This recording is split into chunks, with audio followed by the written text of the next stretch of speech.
Kamu sahabat mimpi, kita sudah tersambung bersama guru kita langsung dari Australia bersama Agim. Kita akan langsung sapa. Assalamualaikum warahmatullahi wabarakatuh. Waalaikumsalam warahmatullahi wabarakatuh. Baik, Alhamdulillahirabbil alamin. Segala puja puji hanyalah milik Allah, sempurna utuh. Karena dialah Allah yang menciptakan, Allah yang mengurus, Allah yang menggenggam, Allah yang menentukan segala-galanya. Tidak ada yang bisa terjadi tanpa izin Allah. Tidak ada nikmat yang datang tanpa izinnya. Tidak ada musibah yang bisa menimpa tanpa izinnya. Dan setiap ketentuan Allah bagi orang yang beriman pasti mengandung kebaikan. Allahumma sholli ala Sayyidina Muhammad wa ala alihi wa ashabihi ajma'in.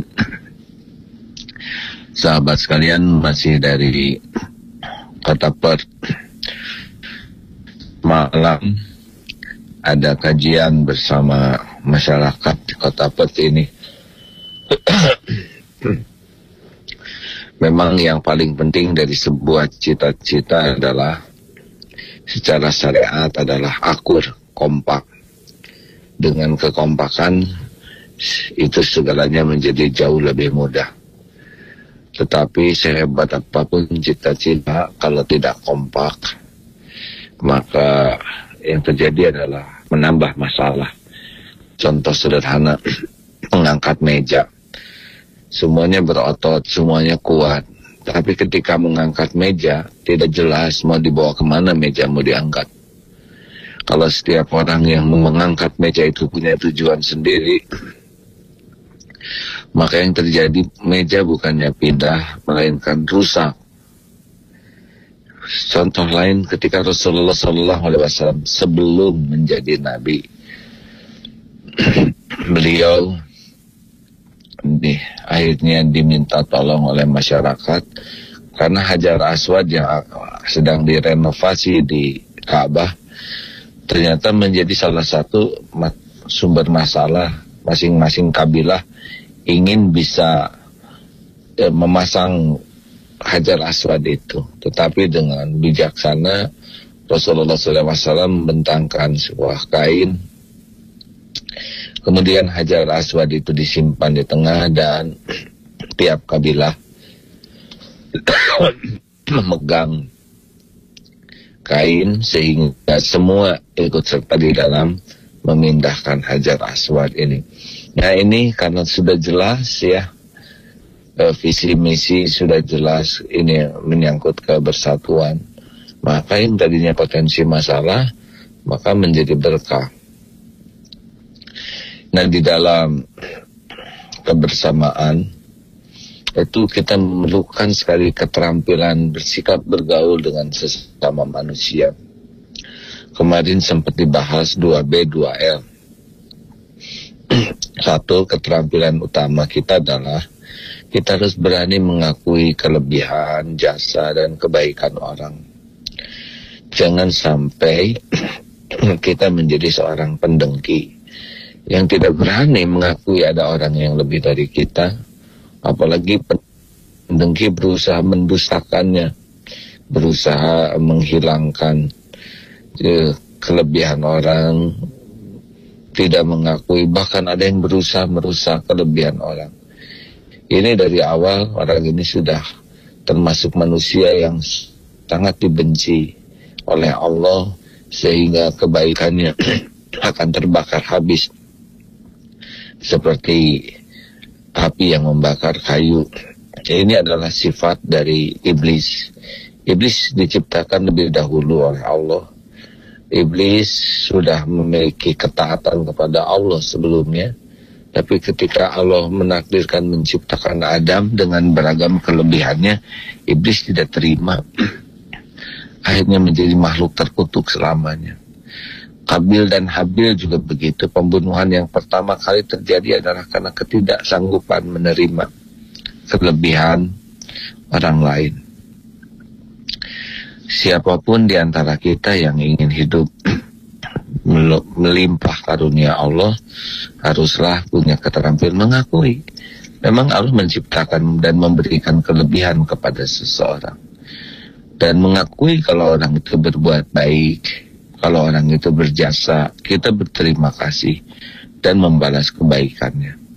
Ini keterampilan awal. Kehilangan kemampuan ini, dia kehilangan bersyukur, dia menjadi pendengki, maka dia akan menderita, hina, dan celaka, buah dari perilakunya sendiri. Asykarukum lillah, asykarukum linnas. Orang yang paling bersyukur kepada Allah adalah orang yang paling berterima kasih kepada manusia. Tidak bisa berterima kasih kepada manusia kalau dia tidak terampil mengakui kelebihan orang. Yang kedua adalah bijak terhadap kekurangan dan kesalahan orang lain. Kita bergaul dengan manusia, bukan setan, juga bukan malaikat. Pasti ada kelebihannya, pasti ada kekurangannya, kesalahannya. Kalau orang lain salah, satu, kita harus bersyukur bukan kita yang salah. Dua, kita harus mengambil pelajaran hikmah mengapa orang salah, agar kita tidak melakukan kesalahan yang sama. Tiga, ini ladang amal bagi kita untuk bersikap bijak kepada kesalahan orang. Karena kita pun kalau melakukan kesalahan, ingin orang lain bijaksana kepada kita. Kita ingin orang memaafkan. Kita ingin orang tidak memarah atau menghakimi kita. Kita ingin orang tidak mencaci maki. Kita ingin orang tidak mengungkit-ungkit. Kita ingin orang tetap berbuat baik ke kita. Nah, kalau orang berbuat salah juga sama. Apa yang mereka inginkan adalah mereka ingin kita memaafkan, membantunya menjadi lebih baik, tidak mengungkit-ungkit, bahkan terus mendorong supaya menjadi lebih sukses lagi ke depannya. Persis seperti kalau kita melakukan kesalahan. Kita tidak mau ditenggelamkan karena kesalahan kita. Nah, mudah-mudahan kalau lihat yang salah, posisi kita adalah suportif, membantu. Yang tidak tahu jadi tahu, yang lemah jadi kuat, yang lupa jadi ingat, yang lalai jadi semangat, yang tergelincir bisa bangkit kembali, yang terjerumus bisa naik dan bangkit kembali. Begitulah tugas kita, bukan hakim, tapi berkhidmat, apalagi pemimpin. Sayyidul qaum khadimuhum. Pemimpin satu kaum adalah pelayan kaumnya. Yang ketiga adalah lupakan jasa dan kebaikan diri. Kita harus tahu bahwa kalau kita berbuat baik, prinsipnya adalah hidayah taufik Allah Subhanahu wa ta'ala. Semua kebaikan itu datang dari Allah. Wa ma bikum min ni'matin faminallah. Kita diuji dengan jadi jalan kebaikan. Sebetulnya bukan kita yang ngasih makan, Allah yang memberi makan lewat kita. Bukan Allah, bukan kita yang membangun masjid, tapi Allah membangun rumahnya lewat kita. Kalau kita menjalaninya benar, penuh dengan ketulusan, kesadaran ini adalah kebaikan dari Allah, maka apa perlunya kita mengaku-ngaku sesuatu yang bukan jasa kita? Semuanya karunia Allah. Kita menyantuni anak yatim, itu kan rezeki anak yatim sebetulnya, hanya lewat kita ujiannya. Lalu kita ngaku-ngaku, hilang pahalanya. Ciri-ciri amal kita tidak baik adalah hati kita gelisah. Coba kalau kita mengingat jasa kita sendiri, kebaikan kita, tenang atau gelisah? Pasti gelisah, pasti gelisah. Karena Allah tidak suka. Apalagi menyebut-nyebut jasa dan kebaikan. Ini akan jadi hina. Allah membuat hina saja orang-orang yang senang menceritakan jasa kebaikannya sendiri. Makanya lupakanlah. Tidak usah diingat-ingat, tidak usah disebut-sebut, karena Allah pasti mengingatnya. Pasti ada balasannya kalau ikhlas pada waktunya. Yang ke hal jazaul ihsan illal ihsan. Tiada balasan bagi kebaikan kecuali kebaikan. Surat Ar-Rahman tuh.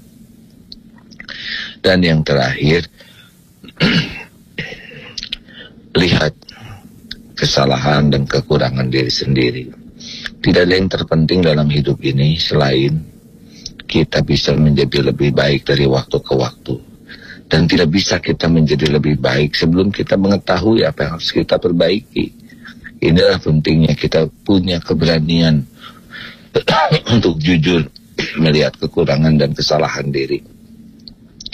Dan memang kita di akhirat nanti akan masing-masing, semuanya masing-masing, suami istri masing-masing, guru murid masing-masing, semuanya masing-masing. Dan kita akan mempertanggungjawabkan kelakuan kita sendiri. Kita akan mempertanggungjawabkan. Karena siapa sekarang yang memperbaiki diri kita kalau syariatnya bukan kita sendiri? Hanya suami yang memikirkan kesalahan istri sampai dia lupa kesalahan dirinya sendiri. Padahal di akhirat nanti timbangan benar-benar masing-masing. Benar, suami bertanggung jawab untuk mendidik istrinya, tapi jangan melupakan kesalahan dan kekurangan diri sendiri. Kita berjuang ingin ini, ingin itu, tapi suka lupa kepada diri kita sendiri. Nah, ini masalah terbesar kita. Maka mudah-mudahan kita sangat paham bahwa Rasulullah SAW di dalam mengajarkan tuh satu paket tuh 3 dalam dakwah kenabian beliau. 1, tazkirah, yaitu memberikan peringatan. 2, kemudian ta'lim, memberikan pengajaran. Dan yang ketiga, tazkiyatun nafs, tazkiyatun mensucikan. Nah, 3 ini yang tidak boleh lupa: peringatan, pengajaran, dan pensucian diri. Nah, inilah tidak ada orang yang bisa membersihkan hati kecuali dia berani jujur melihat kekurangan kesalahan dirinya sendiri. Maka lihatlah kekurangan kesalahan diri lalu perbaiki dengan ikhlas. Kita memperbaiki diri bukan untuk dinilai orang, bukan agar orang hormat, bukan agar orang memuji, bukan agar orang kagum, bukan supaya naik pangkat, tidak. Kita mensucikan diri karena itulah kewajiban kita. Terima kasih sahabat sekalian, ini sudah menjelang sholat subuh, maaf ya. Nanti di Istiqlal, alhamdulillah kita kedatangan Mas Ibo, Syekh Ali, dan Syekh Al-Kalbani, yaitu Imam Masjidil Haram. Berkah, silakan hadir di Masjid Istiqlal yang biasanya minggu kedua adalah jadwal kita, dan hari ini Allah memberikan ilmu yang lebih banyak dari ulama yang lebih berkompeten menyampaikan ilmu. Mudah-mudahan lebih berkah, silakan hadir.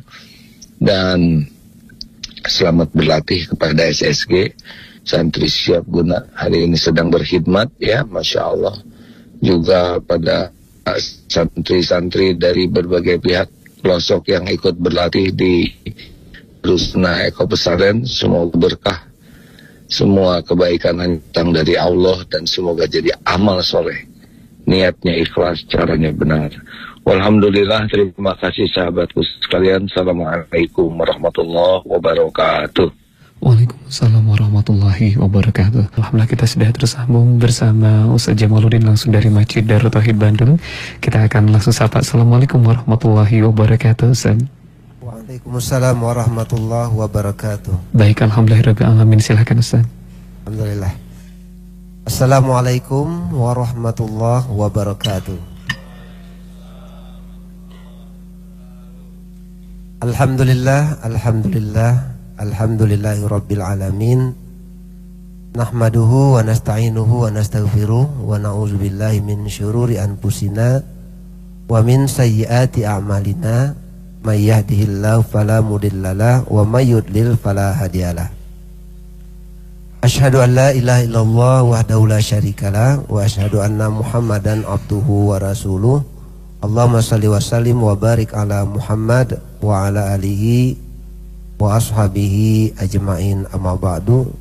Qala Allah ta'ala fil Qur'anil Karim, a'udzu billahi minasy syaithanir rajim. Bismillahirrahmanirrahim. Wa nunazzilu minal Qur'ani ma huwa shifaa'u wa rahmatul lil mu'minin wa la yaziduz zalimina illa khasara. Shadaqallahul azim. Alhamdulillah, mohon doa. Deda ya sedang kurang fit, jadi baru pulang umrah ya. Kita doakan mudah-mudahan disehatkan oleh Allah, diberkahi oleh Allah Subhanahu wa Ta'ala. Para pendengar dimanapun berada, termasuk juga yang ada di masjid, bagaimana kabarnya? Sehat semua? Alhamdulillah. Nikmat yang sangat besar yang harus kita syukuri setelah nikmat iman, nikmat Islam, yaitu nikmat sehat.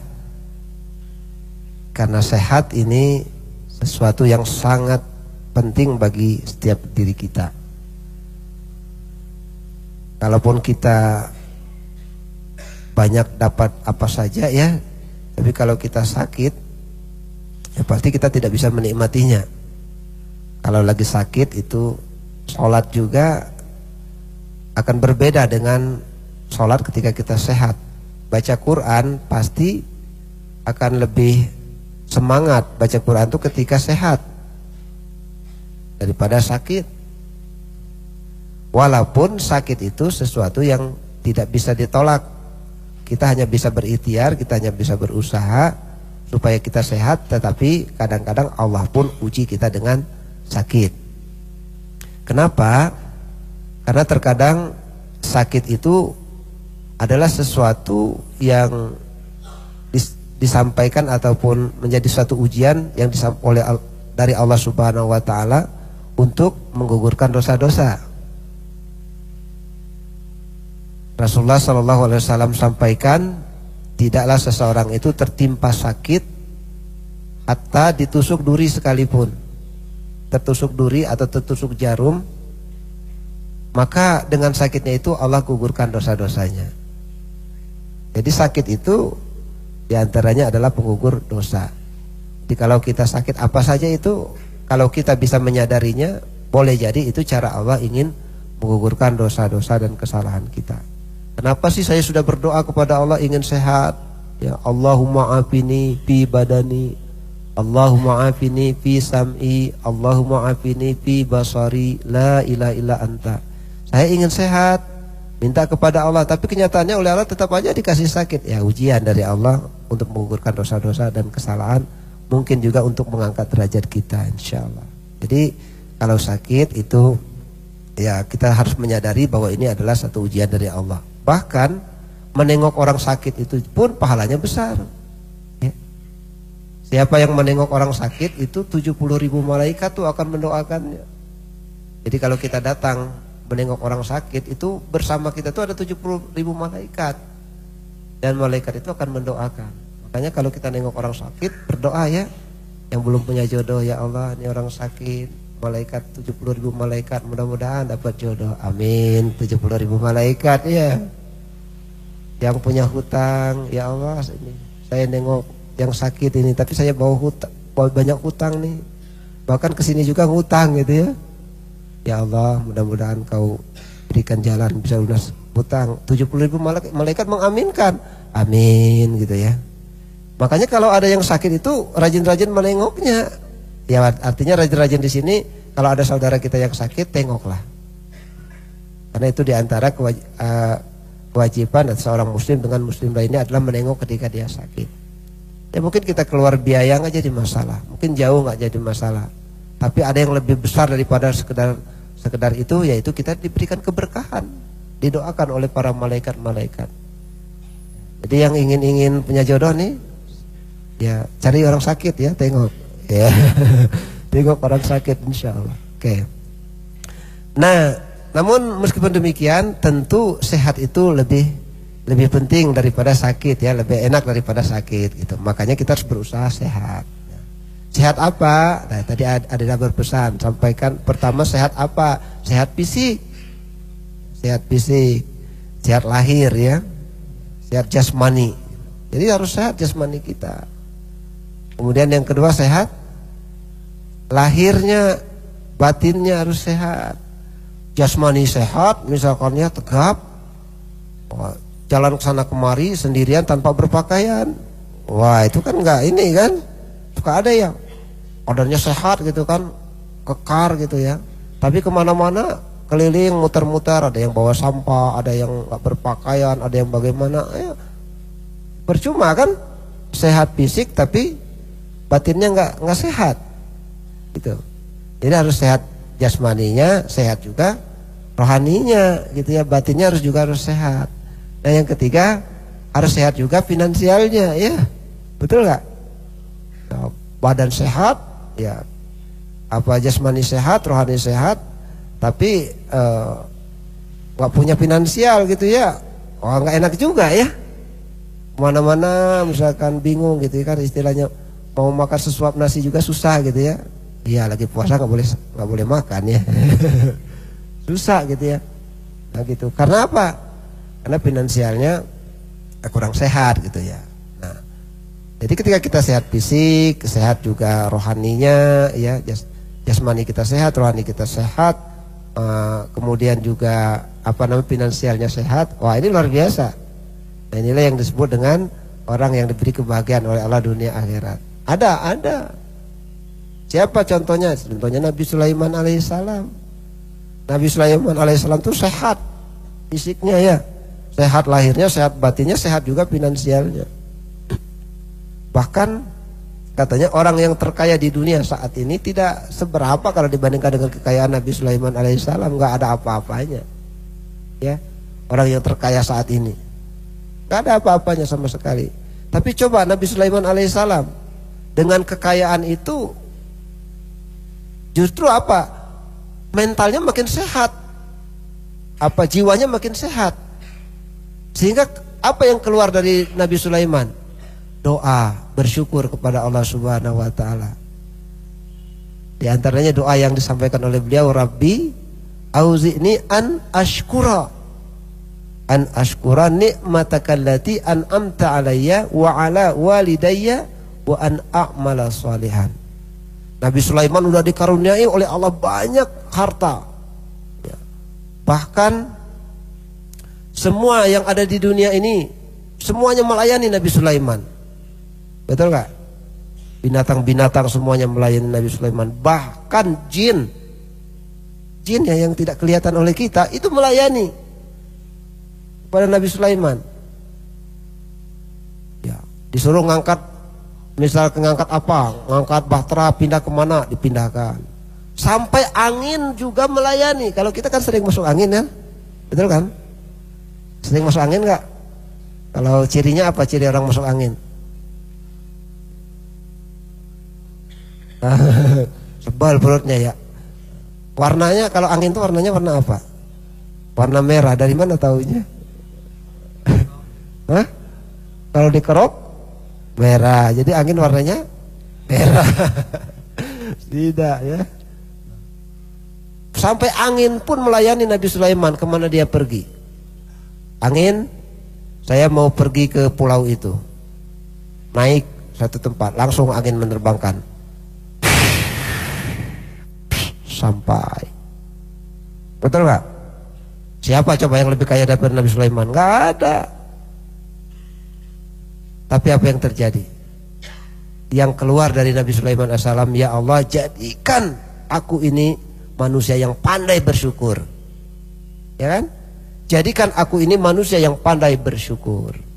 Jadi intinya diberikan banyak finansial, sehat, jasmani, sehat rohani, itu banyak bersyukur aja kepada Allah Subhanahu wa taala. Dengan apa kita membuktikan syukur kita? Dengan taat menjalankan perintah Allah Subhanahu wa taala. Ya kan, kalau kita berterima kasih kepada seseorang, misalnya kita terima kasih sudah dibantu misalnya ya. Ketika seseorang itu meminta sesuatu kepada kita, kita akan turuti, betul nggak? Ya. Dia udah memberikan apa yang kita butuhkan, diberi misalkan. Mau apa? Bahkan mau istri juga diberi. Ya. Karena dia bagian apa namanya itu? Kalau di Sunda tuh mak comblang ya. Suka menjodoh-jodohkan orang. Dikasih. Mau misalkan nggak ada bekalnya, dikasih uang. Kamu nggak ada bekalnya? Iya, mau nikah gimana? Oh, tenang, ini ada uang. Kasih uang misalkan 10 juta minimal ya untuk mas kawin. Oh, aduh ini 10 juta nggak cukup ini, gimana? Ah tenang, ada ini tempat acaranya di hotel, bayar sendiri tapi. Enak ya, semuanya dikasih. Kira-kira ketika dia minta sesuatu pertolongan kepada kita, misalkan ini manusia ya, minta dibantu, kita bantu nggak? Kita bantu. Allah telah memberikan kepada kita nikmat yang sangat banyak. rezeki yang sangat banyak. Allah tidak membutuhkan kita ya, tidak membutuhkan kita, tapi Allah hanya menginginkan kita supaya kita bahagia. Dengan cara apa? Kalau kalian bersyukur, kata Allah, maka jalankan perintahku, tinggalkan laranganku, kata Allah, kan begitu. Betul nggak? Maka tidak aneh, tidak heran ya, kalau Nabi Muhammad Sallallahu Alaihi Wasallam, Nabi kita semua, beliau kadang-kadang sholat malam itu, kadang-kadang ya sholat malam itu lama berdirinya. Bahkan diceritakan sampai kakinya itu bengkak karena lamanya berdiri. Pernah dengar itu ya? Sampai kakinya itu bengkak karena lamanya berdiri. Lalu Siti Aisyah mengatakan, wahai Rasulullah, bukankah Allah Subhanahu wa Ta'ala telah mengampuni segala dosa-dosamu? Dosamu yang telah lalu, dosamu yang akan datang, Allah telah mengampuni. Tapi kenapa kau tetap saja beribadah seperti ini sampai kakimu bengkak-bengkak? Ternyata apa jawaban Rasulullah? Wahai Aisyah, apakah tidak pantas, apakah tidak layak kalau aku bersyukur kepada Allah? Jadi kuncinya bersyukur kepada Allah Subhanahu wa Ta'ala. Jadi nikmat sehat itu bukan hanya untuk bangga-banggaan ya, bukan hanya untuk kuat-kuatan gitu ya. Tapi nikmat sehat itu untuk bersyukur kepada Allah Subhanahu wa Ta'ala, karena memang Allah telah berikan kepada kita nikmat yang sangat banyak. Betul? Bahkan kalau kita mau coba hitung-hitung itu, mau coba menghitung kenikmatan-kenikmatan dari Allah Subhanahu wa Ta'ala, ada yang bisa menghitung enggak? Gak akan bisa. Tidak akan bisa kita menghitung, karena banyak sekali nikmat dari Allah Subhanahu wa Ta'ala. Nikmat bernapas saja misalnya. Coba kalau kita misalkan susah bernapas, rumah sakit beli itu oksigen ya, berapa satu tabungnya? Berapa satu tabungnya? Mungkin katakanlah 30.000 lah gitu ya, paling dimurahkan ya. Berapa jam makainya? Paling juga berapa jamnya? Sejam? 2 jam? 30 jam? Nggak mungkin. Tapi kita dikasih gratis oleh Allah Subhanahu wa Ta'ala. Pagi ini bisa bernapas semua? Para pendengar dimanapun berada bisa bernapas? Tuh. Harusnya bersyukur ketika kita bisa bernapas. Ini nikmat dari Allah yang harus saya syukuri. Nikmat yang harus saya syukuri. Nah, karena kita bersyukur kepada Allah Subhanahu wa Ta'ala, maka ciri-cirinya orang yang bersyukur itu, yang pertama adalah memanfaatkan, diantaranya memanfaatkan semua kenikmatan-kenikmatan itu, kesehatan kita, jasmani dan rohani kita, kemudian finansial kita, untuk apa? Untuk menjalankan perintah Allah, untuk melakukan sesuatu yang disukai, yang dicintai oleh Allah Subhanahu wa Ta'ala. Betul? Ya. Allah cinta kepada orang yang bersedekah misalnya. Berarti kan kalau orang yang bersedekah berarti orang yang bersyukur kepada Allah Subhanahu wa Ta'ala, maka kita bersedekah. Betul kan? Bersedekah. Sedekah dengan apa? Ya sesuai dengan kemampuan. Sedekah kalau ada harta, ada malnya, sedekah dengan harta. Besar kecilnya ya tergantung sesuai kemampuan. Ada orang yang bersedekah 10.000 besar karena uangnya hanya 15.000. Betul kan? Ada orang yang bersedekah 100.000 kecil karena uangnya 10 juta. Betul nggak? Jadi kita tidak bisa menilai sedekah seseorang itu dari apa yang ia keluarkan. Karena boleh jadi orang yang bersedekah 10.000 itu besar. Mana yang lebih bagus? Bersedekah 100.000 kurang ikhlas atau bersedekah 1 juta ikhlas? Mana yang lebih bagus, Pak? Bersedekah 1 juta ikhlas itu lebih bagus ya, daripada 100.000 kurang ikhlas. Apalagi 10.000 tidak ikhlas. Udah 10.000 gak ikhlas.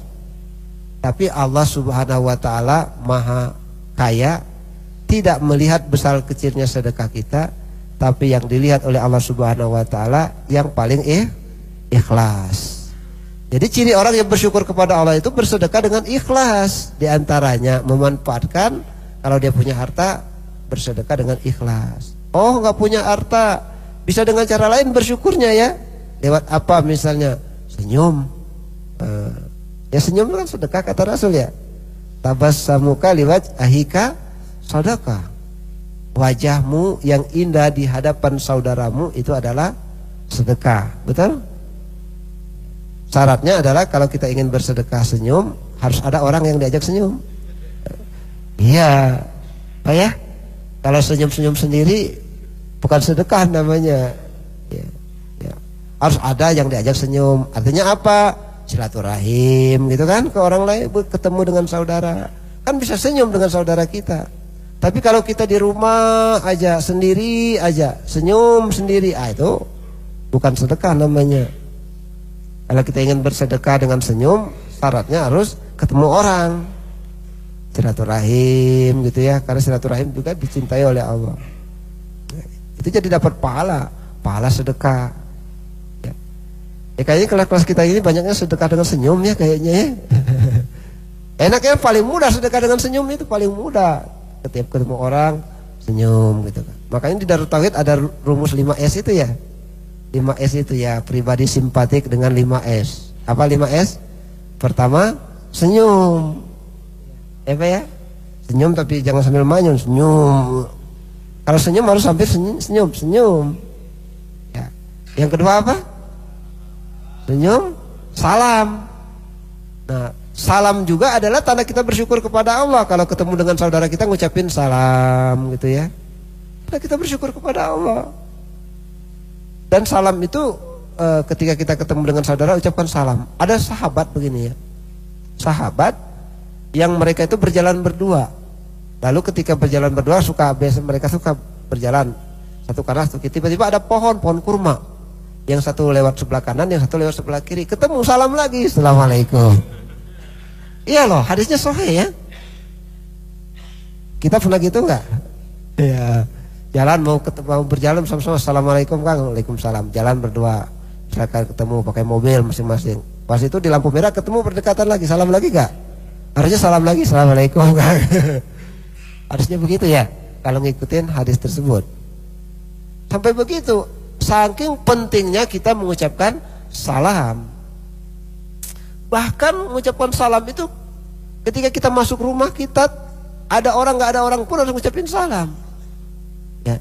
Tapi kalau kita masuk rumah kita, misalkan rumah kita terkunci gitu kan, ucapin salam, assalamualaikum, nggak usah nunggu ada jawaban. Nah, susah nanti ya. Nanti kalau ada nunggu jawaban nanti bisa lari nanti ya. Ya, jadi ucapin aja, insya Allah ada malaikat-malaikat yang akan menjawab. Ya, assalamualaikum. Karena rumah yang selalu diucapkan kalimat salam, itu rumah itu akan diberkahi oleh Allah Subhanahu wa taala, datangnya kebaikan. Bahkan setan-setan yang ada di rumah tersebut, jin-jin yang bersembunyi di rumah tersebut pun akan berlari. Jin-jin yang kafir ya, ketika rumahnya sering diucapkan salam. Diucapkan salam, itu tanda bersyukur kepada Allah. Apalagi yang ketiganya S-nya, saling menyapa. Ketemu saudara itu jangan lewat begitu saja. Tanya ya, Kang mau kemana, Kang gimana, sehat, Kang bagaimana anak kabarnya. Oh itu kan enak kan. Coba rasanya kalau kita disapa, senang gak? Senang, daripada lewat cemberut aja gitu kan. Itu gak senang kita.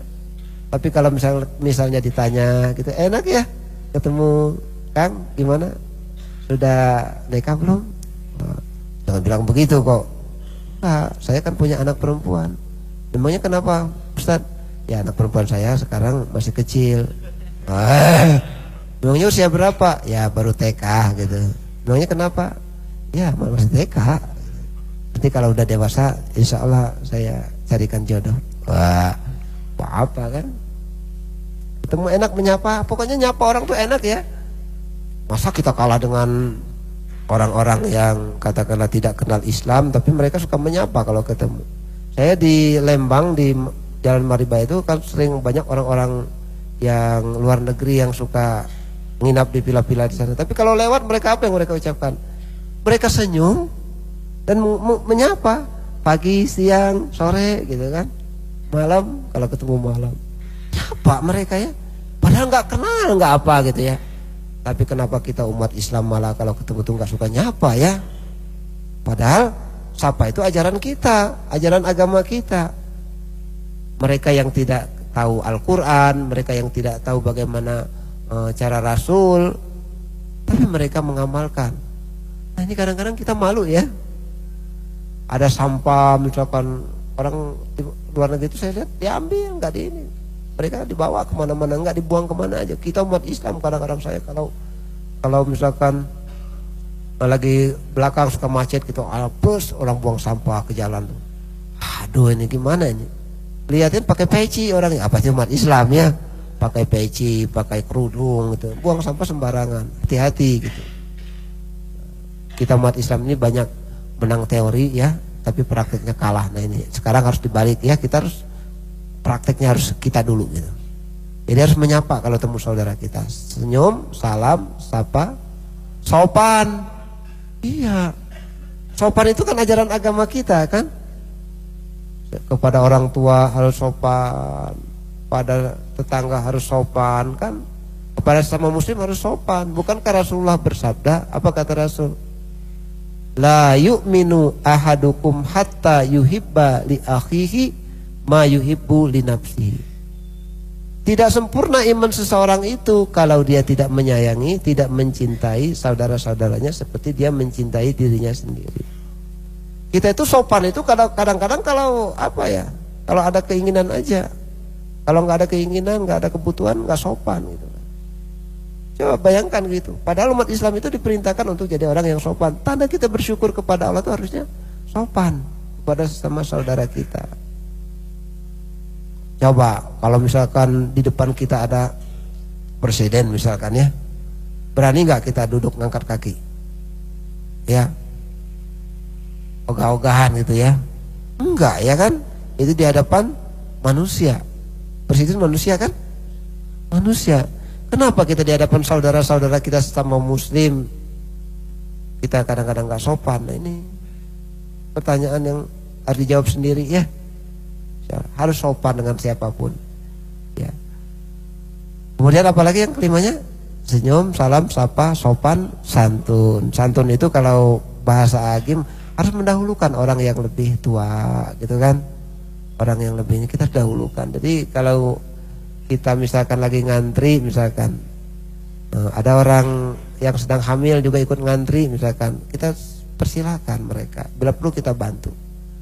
Kita bantu misalkan lagi beli tiket, ibu lagi butuh tiket ya, kita udah beli tiket, udah bu pakai aja tiket saya biar saya ngantri lagi. Bisa jadi begitu kan. Kalau lagi di bis kata gimana orang hamil, ibu-ibu lagi hamil misalkan berdiri, kitanya lagi duduk, ya kitanya harus santun. Jangan ditanya, bu, ibu kuatannya berapa bulan bu hamilnya? 9 bulan deh. Wah ibu kuatan berdiri, insya Allah bu, kalau ibunya kuat anaknya kuat nanti. Wah, ibu kuat berdiri kan? Ya nanti insya Allah ketika ibu lahir anaknya kuat bu. Bukan begitu caranya. Kalau lihat ada ibu-ibu berdiri di bis, ayo bu, ibu kan lagi hamil. Iya. Kayaknya ibu kan capek ya bu. Iya, ya bu, ibu duduk ya biar saya yang berdiri. Kan enak begitu ya? Betul nggak? Enak begitu kan? Silakan ibu yang duduk, biar saya yang berdiri ya. Tapi dipersilakan dulu ibunya duduk. Jangan sampai pas kita duduk orang lain langsung kita berdiri, orang lain yang ganti gitu. Ibunya tetap aja enggak ya. Suka ada yang begitu kan. Harus dipersilakan dulu ibunya. Ibu silakan dulu sih. Yang sekitar juga harus dengar ini tempat ibu itu, pastikan gitu. Nah ini luar biasa. Nah, kalau orang bersyukur harusnya seperti itu, ngamalkan 5S aja misalnya. Nah itu cirinya orang yang bersyukur dengan kenikmatan yang diberikan oleh Allah Subhanahu Wa Taala. Minimal aja 5S aja coba diamalkan, coba. Mudah susah ngamalkan 5S sih? Mudah sekali ya. Mudah sekali. Nah oleh karena itu para pendengar yang berbahagia dimanapun berada, ayo ingat Allah berikan kepada kita jasmani kita sehat, alhamdulillah, untuk disyukuri. Allah berikan pula jiwa kita sehat, ya, alhamdulillah ya, tidak gelisah terus-terusan, alhamdulillah, syukuri. Allah berikan kepada kita finansial yang banyak, syukuri. Alhamdulillah sehat finansial ya. Di antaranya kalau dengan sehat finansial, kalau secara teori ini kan banyak nabung ya, nabung gitu. Tapi kalau secara teori agama, takwa ya. Wa may yattaqillaha yaj'al lahu makhraja. Barang siapa yang bersungguh-sungguh menjalankan perintah Allah, bersungguh-sungguh menjalankan apa yang diperintah dan meninggalkan apa yang dilarang, yaj'al lahu makhraja, maka akan diberikan jalan keluar oleh Allah Subhanahu wa taala. Bahkan dalam hadisnya, orang yang beriman itu oleh Allah dibahagiakan dengan rezeki yang tidak terduga-duga. Banyak orang-orang yang beriman itu ketika dalam kondisi dia sangat kesulitan, tiba-tiba datang kemudahan. Kan di balik kesulitan ada kemudahan. Seperti itu. Ya barangkali ini ada yang akan berdiskusi ya, di rumah juga ada penelpon atau di masjid juga ada yang akan bertanya, silakan. Baik, kemudian sahabat MG, bagi Anda yang bergabung bersilaturahim di 0222017076, bagi Anda yang ingin bergabung bersilaturahim di line telepon kami di 0222017076, atau Anda bisa pergunakan sahabat MG line SMS dan juga WhatsApp kami di 0811224107, di 0811224107. Silakan sahabat MK di 0222017076 untuk line telepon, atau line SMS di 0811224107. Atau di masjid terlebih dahulu, Ustaz, sudah ada yang bergabung? Ya, silakan. Di masjid ada yang, silakan dari masjid ya. Silakan Ustaz. Silakan Pak. Assalamualaikum warahmatullahi wabarakatuh. Waalaikumsalam warahmatullahi wabarakatuh. Saya ingin bertanya tentang sholat jamaah bisa, Ustaz? Boleh, silakan. Yang saya ingin tanyakan, di dalam sholat berjamaah itu kan selalu diinformasikan untuk merapikan barisan dan merapatkan shaf. Sebatas mana rapi dan rapatnya shaf itu? Kemudian yang kedua, seandainya ada di antara jamaah, di antara makmum yang mungkin batal dalam keadaan sholat, kemudian dia kan keluar, kemudian kan berarti kan kosong itu, Ustaz. Nah, yang kosong itu saya sering mengalami nggak ada yang ngisi. Terus bagaimana itu, Ustaz? Yang di belakang tidak maju, yang di samping kiri juga tidak merapat gitu. Nah, itu pertanyaannya, Ustaz. Terima kasih. Assalamualaikum warahmatullahi wabarakatuh. Waalaikumsalam warahmatullahi wabarakatuh. Alhamdulillah. Nah, ini juga salah satu ya kebaikan yang harus kita tanamkan, masalah saf dalam sholat berjamaah. Kan dalam hadisnya itu kan Rasulullah selalu menyampaikan sawu sufu fakum fa inna taswiyatas sufu min tamamis shalah. Dalam hadis yang lain, sawu sufu fakum fa inna taswiyatas sufu min tamami iqamatis shalah. Artinya apa makna kalimat itu? Kalimat itu maknanya apa? Safmu luruskan, rapatkan, rapikan. Ya, maknanya begitu. Saf, rapatkan, luruskan. Bahkan dulu Umar bin Khattab itu meluruskan saf itu dengan pedang. Ya. Dengan pedang diginiin. Wah, diluruskan saf mau sholat itu. Sampai kalau orang yang tidak lurus bisa kena ya. Nah, diluruskan gitu. Saking pentingnya meluruskan saf. Ya. Ukurannya bagaimana? Ukurannya ya bersentuhan kaki ya atau pundak gitu ya. Caranya gimana? Kakinya itu menghadap ke kiblat, ujung jarinya, bukan dimiringkan ya. Bukan dimiringkan. Jadi posisi jari-jari kita itu menghadap ke kiblat. Sehingga bukan ujung jari yang bersentuhan tapi kakinya ya. Itu jadi merapat.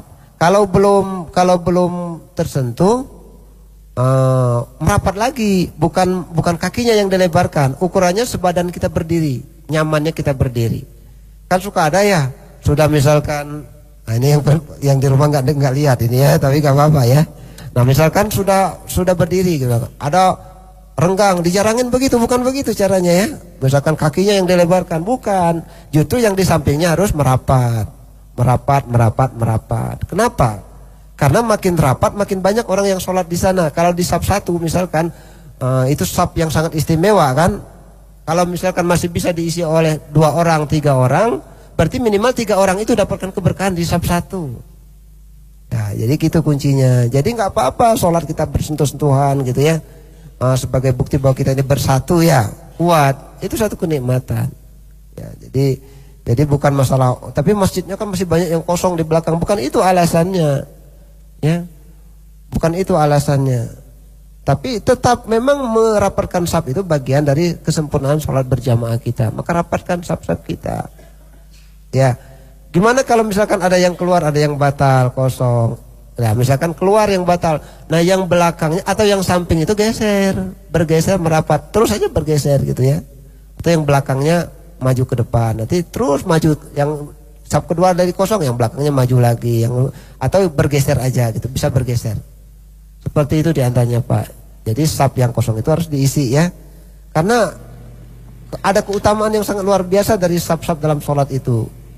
Bahkan kata Rasul, kalau seandainya kalian tahu keutamaan dari saf pertama dalam sholat berjamaah itu, maka pasti kalian akan mengundi untuk mendapatkannya, berlomba-lomba untuk mendapatkan saf ke satu itu. Nah, mohon maaf ini bapak-bapak, ibu-ibu yang suka ke masjid, kadang-kadang kenapa kalau masuk masjid harus milih duduk di belakang? Kadang-kadang duduk di jalan orang yang mau lewat, kan mengganggu orang lain. Mending aja cari saf yang utama ya, saf yang utama, saf pertama. Saf pertama sudah penuh semuanya. Saf utama yang keduanya, saf yang kedua. Betul gak? Saf kedua yang udah penuh semua, berarti yang utamanya yang ketiga, yang belum kita datang itu. Yang ketiganya udah penuh semua, baru yang utama yang keempat, terus sampai penuh semua depannya dan sudah rapat ukurannya. Sehingga ketika muazzinnya qomat itu sudah rapat kita. Kalau masih ada yang renggang sedikit ya dipersilakan yang lain maju. Kita jangan suka ada orang yang ketika diajak merapatkan saf itu suka nggak mau. Bahkan saya pernah sholat di satu masjid ya, dirapatkan saf-saf, ada bapak-bapak sana lagi gitu. Ini tempat masih luas gitu. Bukan begitu masalahnya ya. Marah-marah malah disuruh merapatkan saf itu. Bukan begitu masalahnya. Masalahnya bahwa saf yang rapat itu disukai oleh Allah dan diperintahkan oleh Rasul kita. Makanya yang para pendengar ya, semuanya yang mendengar saat ini ya, cobalah mulai kita merapatkan saf-saf kita ketika dalam sholat, dan ajak saudara-saudara yang kita yang lain yang belum tahu untuk merapatkan saf ketika sholat berjamaah. Begitu. Itu Pak kira-kira Pak. Insyaallah kejawab ya Pak ya. Silakan, ada yang lain? Baik, tidak terasa sudah di penghujung kebersamaan Ustaz di pagi hari ini. Di akhir mungkin ada informasi, silakan Ustaz. Alhamdulillah, udah ujung ya? Betul Ustaz. Nah intinya apa? Intinya kalau kita diberikan oleh Allah kenikmatan ya, fisik sehat gitu ya, kemudian juga jasmani sehat, finansialnya sehat, manfaatkan semuanya itu untuk bersyukur kepada Allah Subhanahu wa Ta'ala. Manfaatkan semuanya untuk beribadah kepada Allah Subhanahu wa Ta'ala. Karena Allah Subhanahu wa Ta'ala tidak menjadikan kita, tidak menciptakan kita kecuali untuk mengabdi kepadanya. Betul? Allah berfirman dalam Al-Quran surah Az-Zariyat ayat ke-56, wa ma khalaqtul jinna wal insa illa liya'budun. Dan aku, kata Allah, tidak menciptakan jin dan manusia, tidak menciptakan jin dan manusia, artinya nggak ada kita ya, kecuali untuk beribadah kepadaku. Jadi kita ini diciptakan oleh untuk ibadah. Dalam beribadah itu kita diciptakan ada fasilitasnya, sehat jasmani, sehat rohaninya, sehat hartanya, semuanya itu manfaatkan untuk beribadah kepada Allah Subhanahu wa Ta'ala. Itulah orang-orang yang bersyukur kepada Allah Subhanahu wa Ta'ala. Demikian, semoga bermanfaat.